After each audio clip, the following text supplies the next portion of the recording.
Hello, I'm Annie Graham Larkin, Executive Director of the Bisbee Mining and Historical Museum. Welcome to Woke Up in Arizona, the Mim Walsh Diaries with Jaynie Adams. Thank you to our program sponsor, the Arizona Historical Society, as well as our members and donors who enable the museum to provide free online programming and fulfill the organization's mission to discover history, explore Bisbee's past today. To learn how you can assist the museum in supporting its mission and programs by becoming a member or donor, please visit bisbeemuseum.org. On Saturday, June 8th at 11 a.m., the museum will host the free online program Live on Stage, Entertainment in Early Bisbee with historian Mikey Anderson. Please visit the events section of the Bisbee Mining and Historical Museum's Facebook page for more information. And today and every Saturday at 2 p.m., the Bisbee Mining and Historical Museum offers the Stepping Back in Time walking tour with former museum curator Boyd Nickel. During this 1-hour walking tour of the historic district, you will learn about the mining camp's rich history. Spaces are limited and reservations are recommended. To make your reservation, visit bisbeemuseum.org. All right. Jaynie Adams is the History Engagement Coordinator for the Arizona Historical Society. She holds an MA in History from the University of Arizona and is privileged to work in Tucson, her hometown. She is also an Associate Editor of the Journal of Arizona History. Jaynie is one of AHS's team of staff historians. Her work as a historian is rooted in place-based practice, where she critically explores race, place, and belonging in the American Southwest. And if you would like to ask a question during the program today, please type your question into the Q&A chat box. We'll gather those at the end of the program to share with our speaker. Also, a link to today's recording of the program will be sent to all of our Zoom registrants later today. And with that, I would like to welcome Jaynie. Thank you so much for joining us today. Thank you so much. And it's so nice to be here with all of you this morning. I'm really excited to share this story with you. And we'll talk a little bit more about how it is historians know what they know. So a little bit about the Arizona Historical Society before I begin. The Arizona Historical Society is a nonprofit educational and cultural institution and a state agency. And the Arizona Historical Society was established in 1864. AHS collects, preserves, and tells the story of Arizona's past through museum exhibitions, libraries and collections, outreach, educational programming, and through publications. AHS shares our past, AHS preserves our past, shares our state stories, and connects people through the power of Arizona's history. And if you'd like to learn more about the Arizona Historical Society, there are lots of ways to connect with us. You could consider becoming a member of the Historical Society. Sign up for our email list, follow us on social media. You can visit one of our museums, and to learn how you can do all of that, you can visit us at azhs.org. This is me. Annie did a really great job of introducing me, so I'm not going to stay too long here. I will start with a sketch of who Mim was before we dive into the meat of her story. So Mary Eileen, or Mim Walsh, was born in 1881, and she married her husband Paddy in Ireland, and the two left Ireland in the 1910s after her husband Paddy was diagnosed with tuberculosis. And like a lot of folks, they came out to the American West seeking a cure. They were also looking for work in Arizona's boomtowns. Mim was a devout Catholic, and in order to support her chronically ill husband, she often tried and largely failed to sell her writing. She and her husband did eventually become Southwesterners and Americans, but they were Irish Republicans at heart, and they followed the news from home very closely. Mim was a bibliophile, an excellent hostess, and had a penchant for record keeping, so much so that folks knew that her diary was so thorough that they would reach out to her to double check dates, facts, figures. It's kind of like the Wikipedia of its day, at least for her social circle. But why diaries? diaries seem at times to be kind of frivolous or something that is really kind of a woman's sphere. But the information that we can glean from diaries is really, really important. This is actually Mim's diary that we transcribed. And what's particularly interesting about this book is it was not intended to be a diary. That's what she had repurposed the book for. So it's got these kind of interesting idiosyncrasies on the physical printed page that you had to negotiate during the transcription and annotation. So diaries are a really intimate portrait of one person's perspective and lived experience. And you would think that because that is the case, they don't offer a lot of variety or diversity to historians as they are understanding the past, but it couldn't be farther from the truth.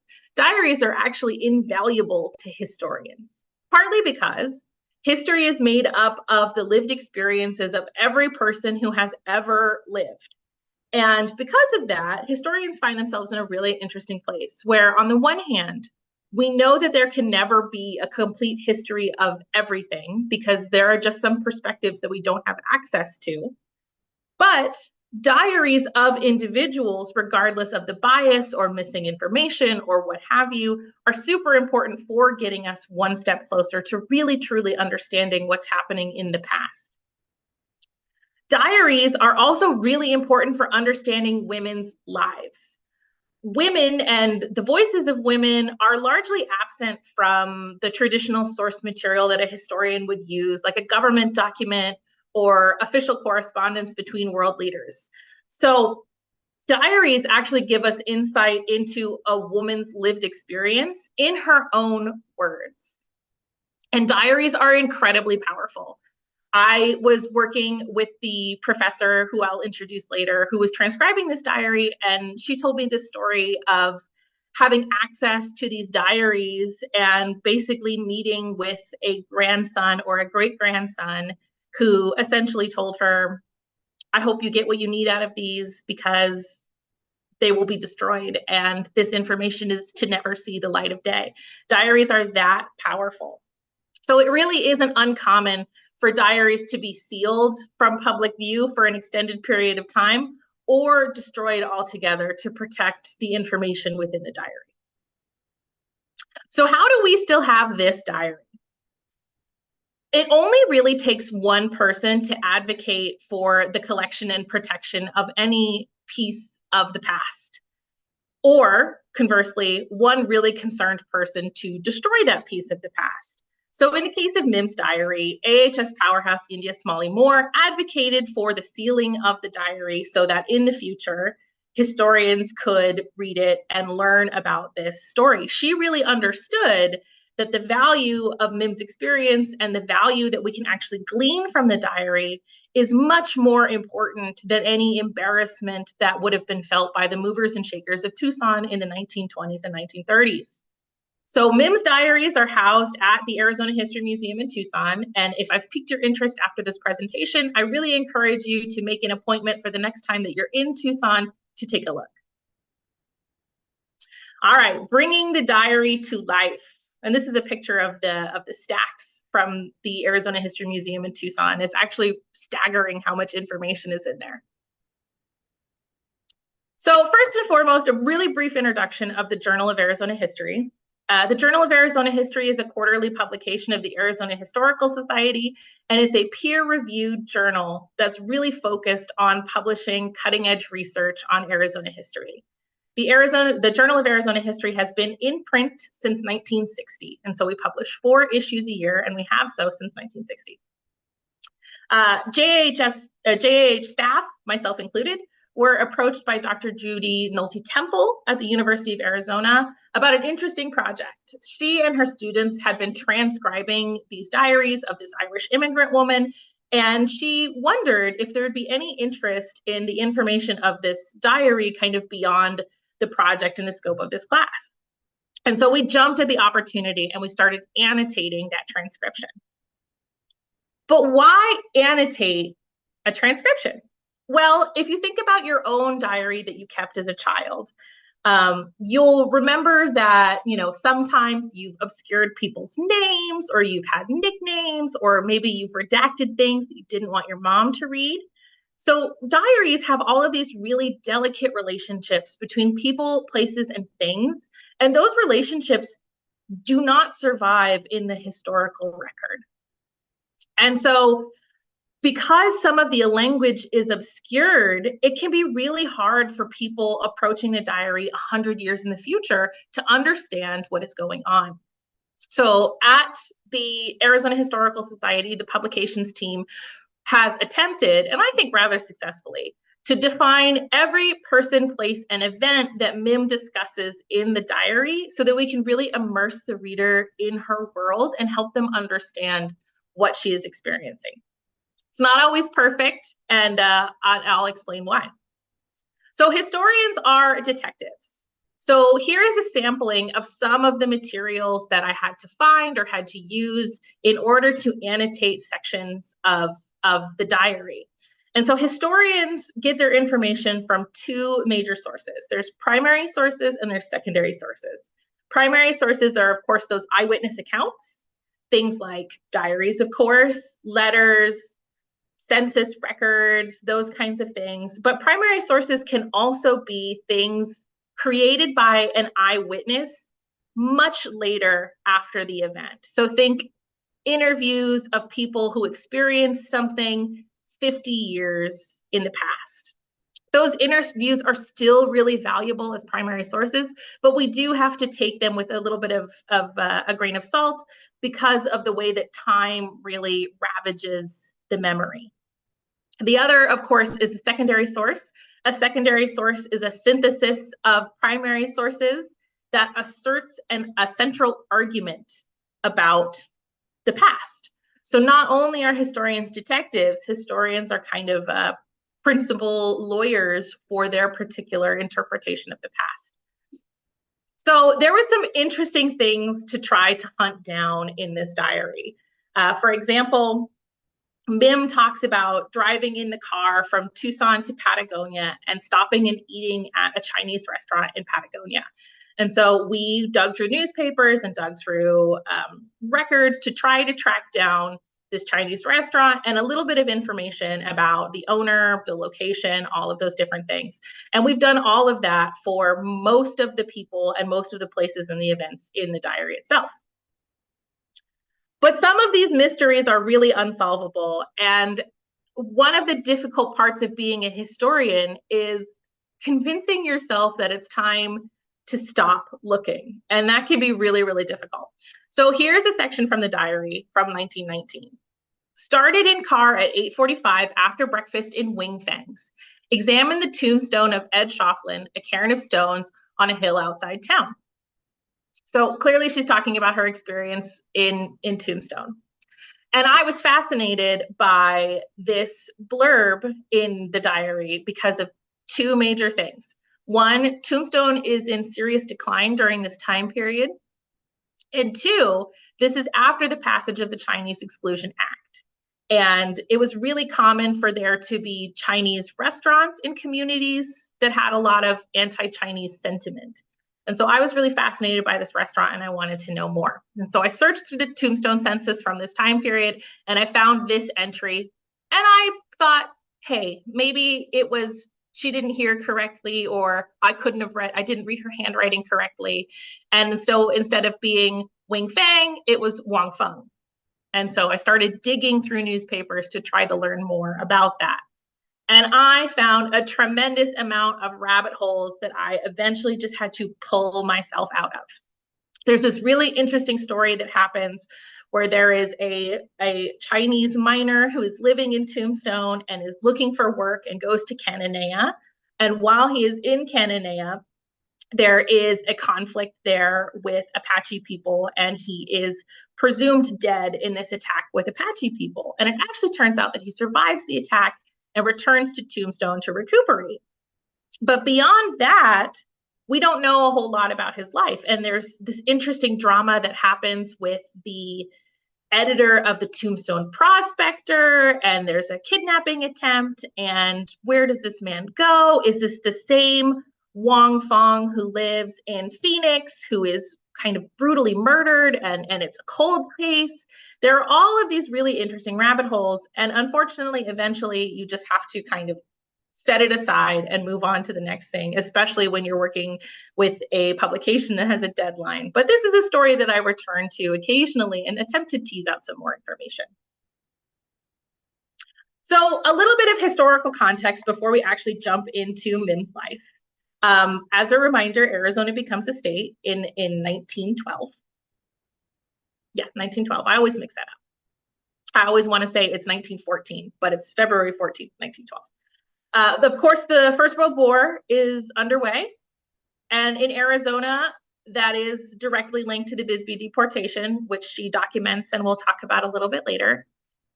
Then you have votes for women. You have women's suffrage happening during this time period.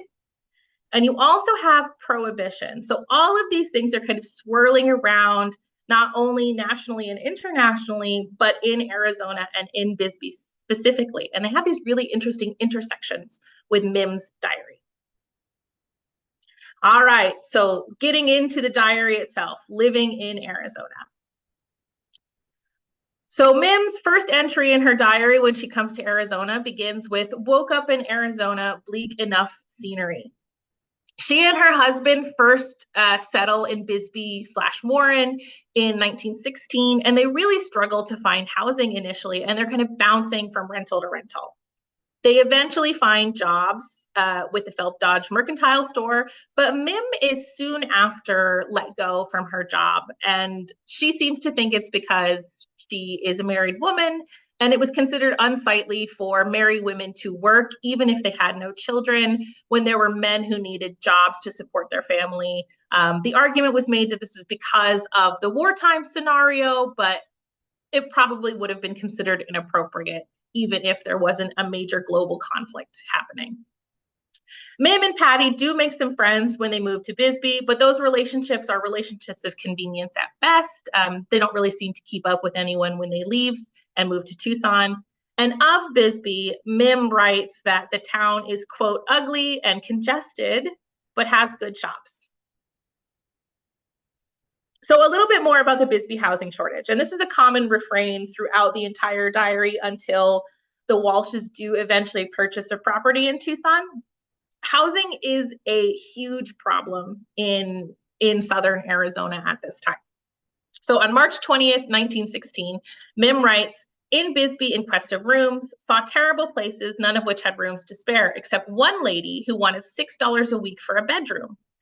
Both felt we would die if we had to live in such purlieus. A habit they have is to leave out of their notice furnished rooms when all are occupied. This causes us to require at a dozen places where we need not have asked. Patty calls on Mr. Coles, nothing doing. In the evening, Mr. Kelly comes over to tell us Mr. Coles had told him that there would be temporary work a few days at the end of the month in the Phelps Dodge Mercantile Store. This cheered us up somewhat. We needed it, being terribly depressed. No letters. And as I said, this is kind of a common refrain. They're moving from rental to rental to rental. There's always some kind of issue with the owner of the rental or their neighbors in the rental, and they're just kind of bouncing around during this time period. And I think this is also a really good example of why those annotations are needed. If you read the print version of the diary, we've explained who Mr. Coles is and Mr. Kelly is. Without that kind of context, you'd be like, oh, those are just her acquaintances. And it wouldn't really immerse you into her life. This is the front page of one of her diaries. And I've included this here because I think it is really, really interesting and an example of how fastidious she was at her record keeping, because it includes all of the addresses where they lived and a note about when they moved. So you can see all of the different addresses that they had just during this section of the diary. And I do believe that this diary only covers a couple years of their time, first in Ireland and then coming to Arizona. So what does a day in the life of Mim look like? Well, they do eventually find a suitable rental, but unfortunately it is in Warren. So Mim would walk, or her husband would drive her, or she would kind of ride share with a friend of hers and head into town. It's really, I think about walking from Bisbee to Warren, and I think about how long of a walk that would be and how uncomfortable of a walk that would be. Of course, the infrastructure is different now because we have that major thoroughfare going through there. So that might be part of the reason why, as a modern observer, I would think that walk would be so uncomfortable. But it's not a short walk by any stretch of the imagination. But regardless, she would walk from their rental to Bisbee. And her first stop would be the post office, always looking for mail from family and friends, or the library. She was a voracious reader and documents all of the books that she happens to check out from the library. Then she might go into the mercantile store and make a purchase, either against her own paycheck or against Patty's paycheck. Perhaps she would stop for brunch at one of the many restaurants, including the Busy Bee.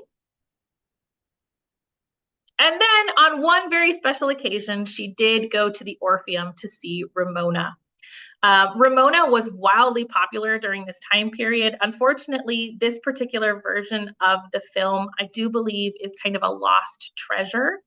But the story of Ramona is a story about Spanish colonization in California and really looks at interracial relationships during this time period and the social and cultural impact of colonization, in addition to kind of the political situation that's happening in a time period. This movie was wildly popular, and Mim went to go see it and writes about her thoughts on the film and actually going to the theater to enjoy this. And of course, we can't talk about this time period without talking about the various public health crises that are happening, not only in Arizona, but around the world. So Mim and Patty lived through several historic public health emergencies. First and foremost being Patty's tuberculosis diagnosis. And that's part of the thing that brings them to Arizona, right? They're looking for the dry, arid climate to help Patty with his prognosis in his tuberculosis diagnosis. And a lot of people that Mim knows lose their lives to tuberculosis, including a lot of family members that are really quite young. So this is something that's really on the forefront of their mind, is trying to find a solution for his tuberculosis diagnosis. Additionally, there are two major public health quarantines that occur during this time period, one for meningitis and one for the Spanish flu.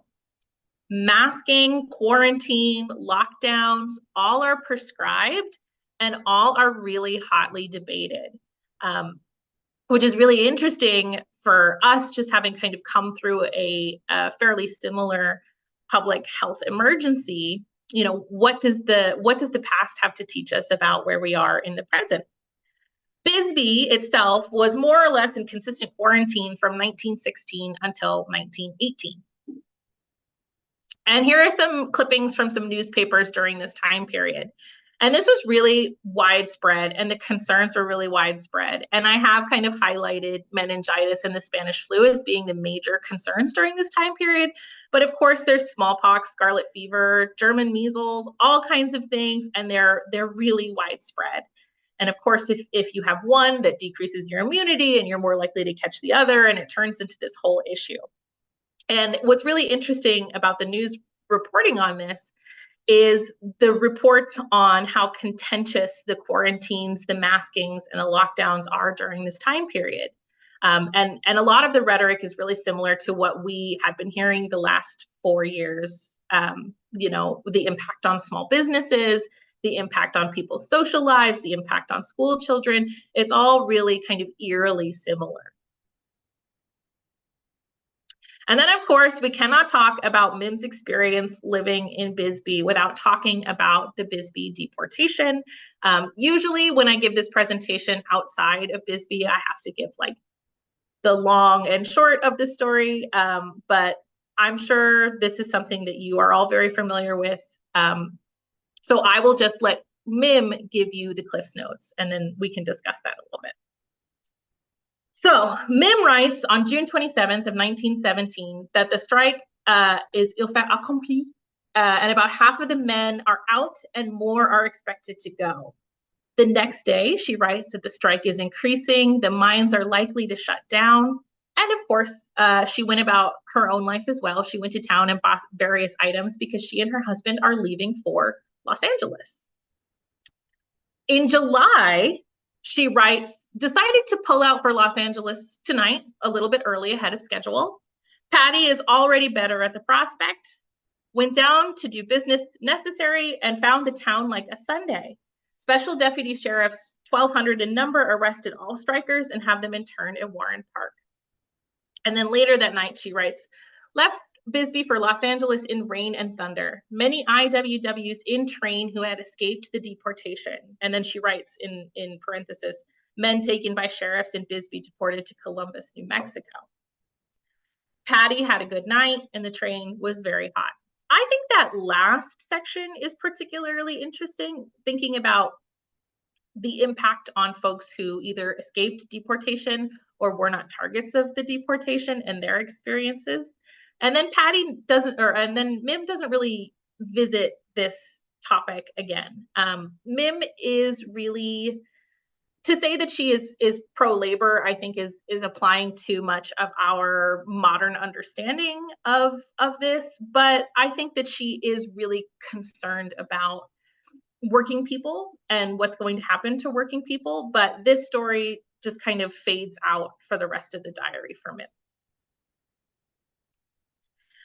So as the war draws to a close and the demand for copper decreases, life in Bisbee and Warren is even bleaker for the Walshes than it was when they first arrived. And Patty loses his job in June of 1919. It's actually kind of a sad story. He gets the letter from his boss saying, I'm so sorry, we have to let you go, the day after the boss leaves for vacation. So it's not even like they can have a conversation about it or that it was a person-to-person conversation. He basically gets this like Dear John letter in the mail. And so they decided that they've had enough and they're going to leave Bisbee and they're going to search for opportunities elsewhere. One of the vignettes is, of course, when they're traveling back up north towards Tucson, they need to stop in Tombstone, and they're actually forced to stop in Tombstone. They're having car issues. And this is an image of Tombstone right about this time period. Tombstone, I think, is particularly interesting in the late teens into the 1920s because it is this dying boom town. Lots of folks are leaving. It's kind of a shell of what it was. And Patty writes about that, or Mim writes about that in her diary, talking about how, this town had all this grandeur and now it's kind of a really sad example of what it used to be. But she could have never have predicted the publication of the Wyatt Earp biography a couple years later into the 1920s, which really kind of then elevates the status of Tombstone and begins its journey to build back to something like we see it today. So it's really interesting to use kind of the hindsight of being a present day viewer to put this in a different historical context than what Mim would have had access to. So they move to Tucson, and she does call it Tucson for quite a while, and then she corrects the spelling, of course. They try to settle in Oracle, which is just north of Tucson, and then they decide that they're going to move to Tucson anyway as kind of the lesser of the two evils. Tucson in the 1920s is a rapidly changing urban space. So you have more and more Anglo-Americans moving to Tucson from the Deep South and from the East Coast. And this is for the first time when the Anglo population of Tucson is bigger than Tucson's Mexican population. And that has some really interesting implications for the political and social structures of Tucson during this time period. And of course, as the population of Tucson grows, it begins to sprawl. So instead of densifying like older cities on the East Coast might, Tucson really begins to sprawl and move east particularly. Mim and Patty remain in Tucson for the rest of their lives once they find somewhere to settle, minus a couple of trips back home to Ireland, and then they do like to take their vacations on the beach. Patty finds a job at the University of Arizona, and that is the best thing that could have happened for Mim. Not only is Mim a consummate hostess, but she is a lover of high culture. And she is really, it feels like she's really trying to make the case that even though she and her husband are kind of struggling to be in the middle class, they are really cultured. And so she wants to read the books that the ladies in the book club are reading. She wants to go to the ballets and the plays and the operas and all of those things. So she becomes a member of this really exclusive ladies' book club. All of the ladies are the wives of the professors at the university. But her remarks on attending the book clubs make it really clear that she is still very much the outsider in this group. She also has a fairly radical take on the Irish question, and that makes it really difficult for her to fit in. And we'll discuss the Irish question a little bit more in depth later. And as I had said, Mim and Patty are really uncomfortably in the middle class, and they're scrimping and saving in an attempt to kind of keep up appearances so that they can fit in with their university friends. Mim is often really jealous of her friends who get to go to Connecticut or New York for the summer. The Walshes tend to retreat to the Sky Islands, like the Santa Catalinas, for example, or to the California beaches to get out of the heat. And I've included this image of the passage through to Mount Lemmon because I think this is fascinating. This predates the Catalina Highway that we're really familiar with today that goes up Mount Lemmon. And you used to actually have to go up Mount Lemmon the back way. And it was a one-way road. And so you had to really keep track of the time because from a certain time to a certain time, it would be heading up and the other times it would be coming back down. So you really had to pay attention to avoid head-on collisions going up and down this mountain highway. You can imagine that that was incredibly difficult and incredibly dangerous considering the kinds of automobiles they were driving at the time. All right, so the Irish question. Mim writes in her diary, "God's Tafa England, and may I be alive to see it." So one of the most significant historical happenings, I think from Mim's perspective, is the Easter Rising and the Irish Civil War. So the long and the short of that is that after hundreds of years of colonial control, the Irish Republicans had had enough of British rule and they sought to drive the British out of the country. And she writes, "This is the real center of our lives, this being the conflict in Ireland, not this deadly place," meaning Arizona. Mim, and this is a little complicated, but Mim is anti-treaty. So she does not want there to be a treaty agreement, or at least the proposed treaty agreement between Ireland and England.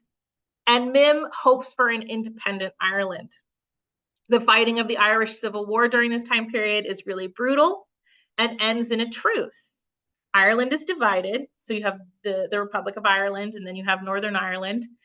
But the violence between the British and the Home Rule factions continues into the 1990s with the Troubles. So she writes in 1921 that the evening paper had news of a treaty agreeable to Sinn Féin with England. And they go over to a friend's house to celebrate, and they're all very jubilant. The next day, they get the details of the treaty, and she is incredibly disappointed because of one of the conditions of the treaty. She writes, "The condition of free Irish state, published, is one is allegiance to the king, veiled thusly, I solemnly swear to be faithful to his majesty King George and his heirs forever."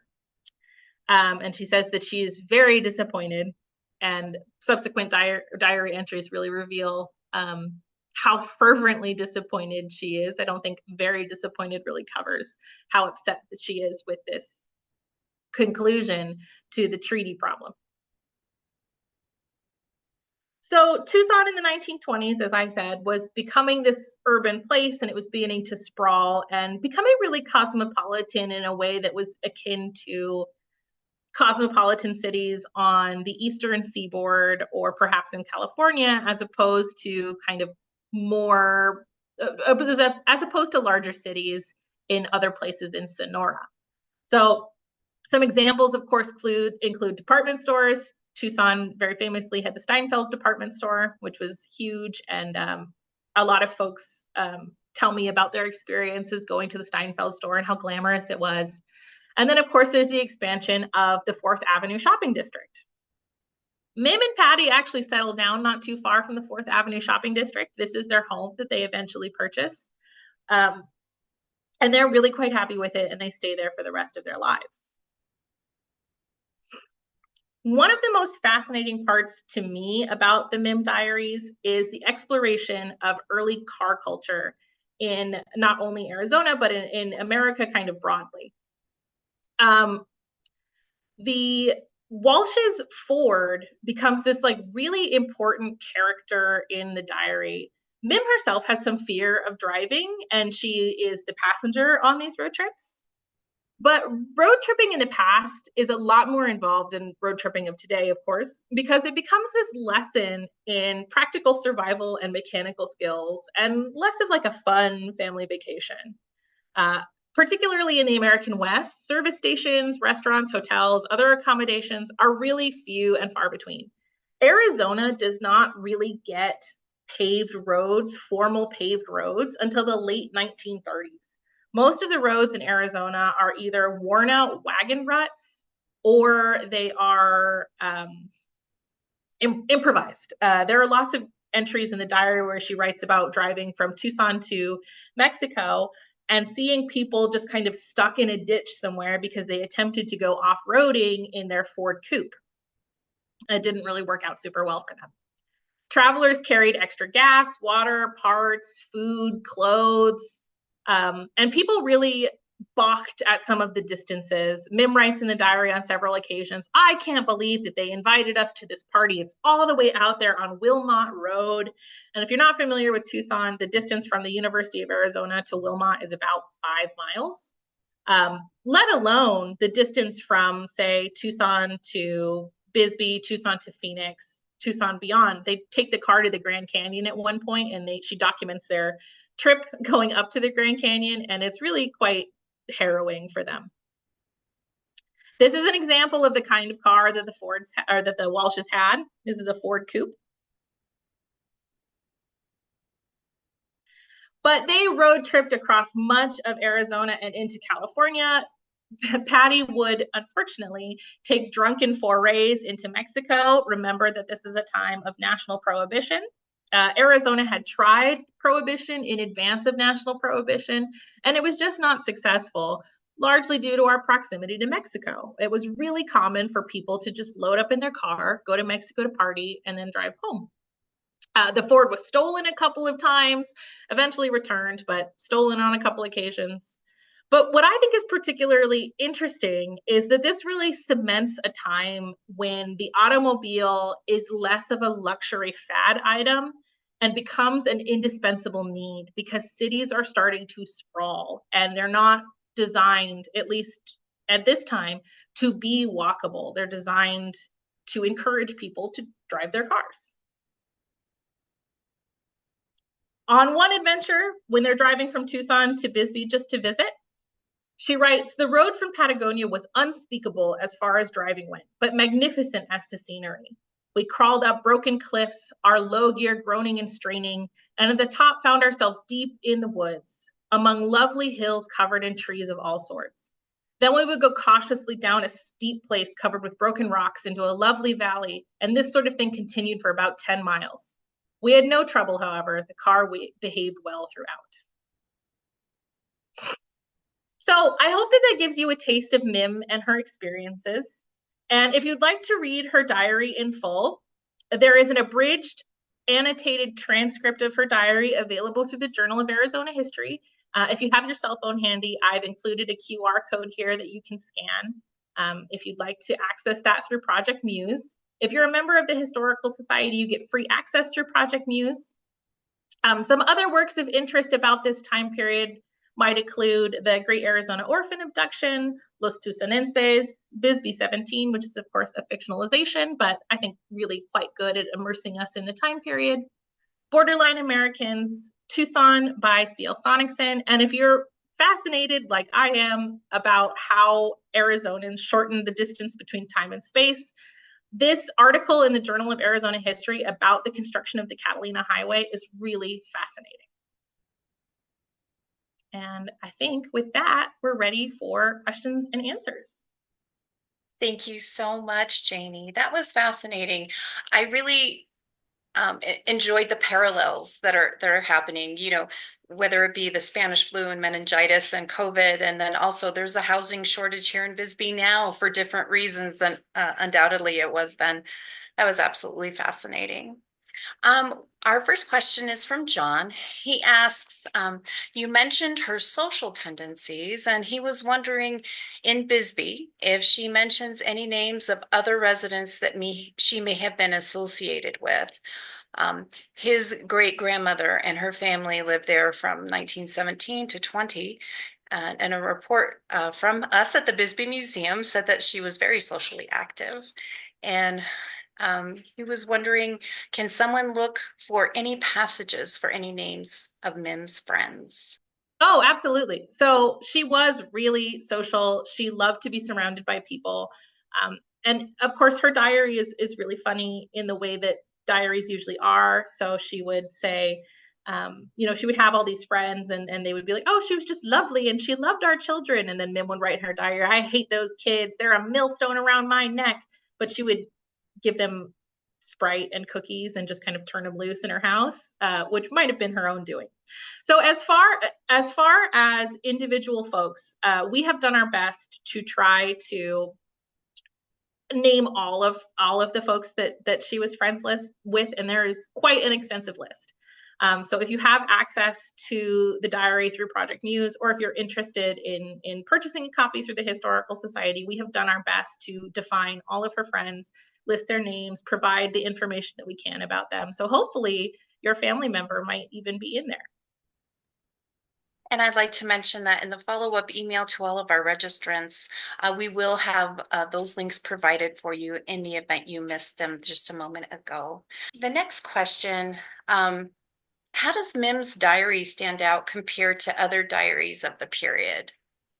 Oh, I think that's a really interesting question, and I think that I made the case that her diary, like a lot of diaries, gives us this really intimate portrait, particularly of women's lives. But I think what Mim's diary has to offer us that's so unique is that Mim is an Irish American. She doesn't get her citizenship until much later in her life. And so her experience is really filtered through her experience as someone who was born in Ireland, who had worked for the government and actually worked in London for a while, and then moves to Arizona. And so I think that itself is an interesting kind of cultural lens that we see in the diary. I get the sense that she feels really kind of left out because I think that her fancy university friends tend to think that, oh well, because the Walshes don't have a lot of money, there's no way that they could be cultured. And I think Mim is sitting here thinking to herself, well, I lived in London for a really long time, and if you guys think you're cultured as like the queen bees in Tucson, Arizona, you're in for a rude awakening. So I think that is one really important thing that her diary offers us that's different from other diaries of the time period, is that it's the perspective of not only an immigrant, but of a European immigrant. And that is a really different perspective than other immigrant groups might have of the same time period. Oh, definitely. And you mentioned that she would occasionally visit Bisbee. So it appears that then, although they may not have had the best experience here, they did make lasting connections and friendships.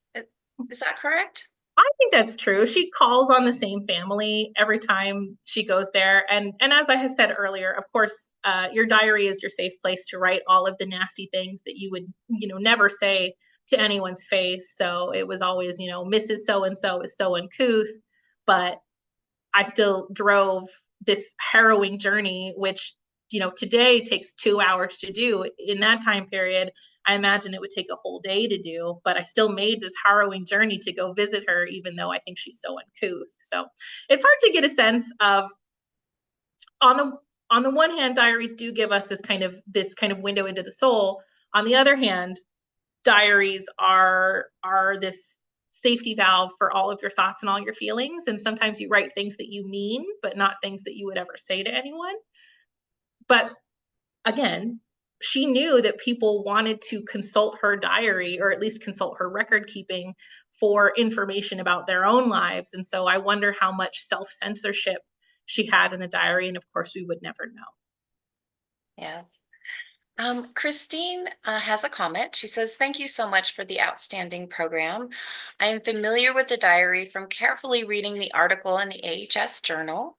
This was a fantastic review of the story of the Walshes and the social and political feelings of people in our area. In the topic of politics, Christine says she was fascinated by how she followed events back home in Ireland." Yeah, and what I think is particularly interesting about Mim's take on the so-called Irish question is it actually gets her in quite a bit of trouble in her social group in Tucson because she has a fairly radical stance. She wants a free Ireland, and that is not a widely held opinion during this time period. I believe in the same issue in the Journal of Arizona History, where we have the transcribed diary. We had an expert on kind of Irish history write about how radical of an opinion this was for this time period. And so it did get her in a little bit of trouble in her social group. One thing that I had mentioned the parallels that I really appreciated earlier, but I also appreciated some of the details she provided about the day the deportation happened, particularly that the evening was rainy. I don't know if I've ever read about the weather conditions that night. And then she confirmed what we, I think, all know is that it was also incredibly hot. And so we have to think about those who were in the boxcars headed to New Mexico, the kind of conditions that they were enduring. Yeah, I think that thinking about the intersection of kind of our environmental history, our climate history, and then human interactions are so important. The landscape is so different, even 100 years in the past, and it is so hard to envision. Like for me as a lifelong Tucsonan, it is so hard for me to envision town coming to a dead stop at Wilmot when I grew up near the Air Force Base. And so the whole neighborhood that I grew up in just like didn't exist for another 40, 50 years. And and as a historian, it's really important to remember that as modern day observers, we have this bias based on our own lived experience. And so remembering to kind of pack that bias, or at least be aware of it, is really important. Most definitely. And I guess here's kind of a nosy question. When Patty was fired in 1919 via letter, who was he working for? Oh, you know what? I do not know the name off the top of my head, but we do have that in the section of the diary. But it is a pretty brutal firing, because he thought that they were at least friendly, if not friends, and it was a really serious diss, especially because this person knew how much the Walshes were struggling and how much he needed this job. Definitely. Jaynie, this has just been an absolute pleasure. I love I personally am a postcard person, so a diary is right up my alley. It's kind of the same thing. And I really enjoy the level of intimate detail that the diary has provided us, compared to postcards, which are often just a few lines of very, the weather's nice, and comments like that. So I really enjoyed and appreciated your program today. Thank you so much for joining us. Yeah, of course. And I hope that this gives a little bit of an insight into how it is that historians know what they know. And we know what we know because somebody was, one, brave enough to write it down, and then somebody was brave enough to hold on to it. And those two things are really, really important. Definitely. And of course, thank you to our audience and today's program sponsor, the Arizona Historical Society, for making this program possible. I hope to see you all again on June 8th at 11 a.m. for our next online program with Mike Anderson. Have a great day, everyone. Bye. Thank you. Bye.